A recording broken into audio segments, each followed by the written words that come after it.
politique en France, c'est le pouvoir d'achat, bien sûr, au cœur du Conseil des ministres de cet après-midi. Oui, projet de loi présenté par Elisabeth Borne qui prévoit toute une série de mesures. Jacques Serret, vous êtes à l'Élysée. Alors, quelles sont les plus importantes ?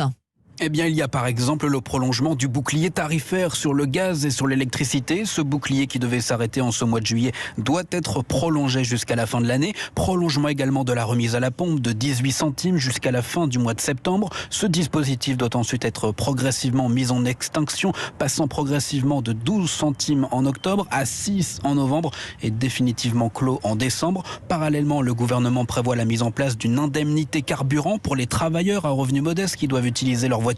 Ce projet de loi comprend aussi le plafonnement des hausses des loyers, 3,5% maximum. Et les aides au logement, les APL, doivent être revalorisées dans les mêmes proportions, 3,5%. L'ensemble des droits et des prestations sociales doivent être revalorisés de 4%. C'était une promesse du candidat Macron. La prime Macron doit être triplée pour passer de 1 000 à 3 000 euros et de 2 000 à 6 000 pour les entreprises ayant signé un accord d'intéressement.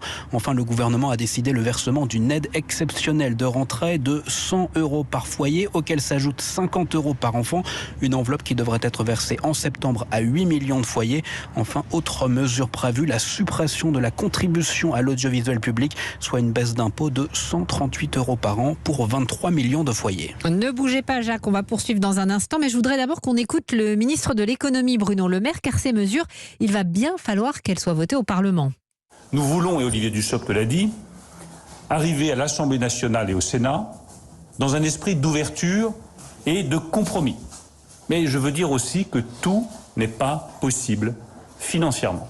On entend l'avertissement de Bruno Le Maire. Y a-t-il des chances que la majorité trouve un compromis à l'Assemblée, Jacques ?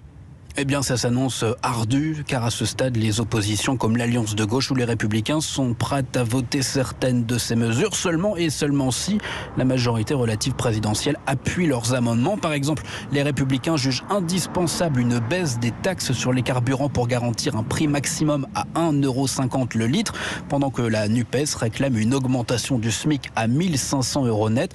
Bref, c'est loin d'être gagné pour l'exécutif qui n'est pas prêt à faire ses concessions, alors que ce texte arrivera à l'Assemblée nationale le lundi 18 juillet. Merci Jacques Serret, en direct de l'Élysée. Et parmi les mesures pour soutenir le pouvoir d'achat des Français, celle sur le carburant était particulièrement attendue. Oui, une indemnité carburant va en effet remplacer la ristourne de 18 centimes par litre à la pompe, et cela d'ici la fin de l'année, Aurélien Fleureau. Oui, effectivement, l'aide gouvernementale sera ciblée pour les travailleurs qui ont besoin d'utiliser leur voiture. Au total, 11 millions de foyers concernés. Cela comprend ceux qui ont un revenu fiscal de référence jusqu'à 14 100 € par part. Le montant de l'indemnité dépendra de vos revenus. Cela ira de 100 à 300 € par personne et par véhicule. Concrètement, un salarié du privé qui touche le SMIC, soit 1 300 € net, qui est parent isolé et qui travaille à plus de 30 km de son domicile, touchera 300 €. Autre exemple, un couple de fonctionnaires avec 2 enfants, 2 voitures qui touchent environ 1 800 € net chacun aura droit à 2 chèques de 100 €. Cette indemnité carburant pourra être perçue en octobre. Pour cela, il faudra aller sur le site des impôts pour la demander. Un dispositif qui viendra donc remplacer la remise à la pompe de 18 centimes par litre pour tout le monde. Elle sera tout de même prolongée jusqu'à fin septembre avant de diminuer progressivement, 12 centimes en octobre, 6 centimes en novembre et se terminera le 1er décembre. Aurélien Fleureau.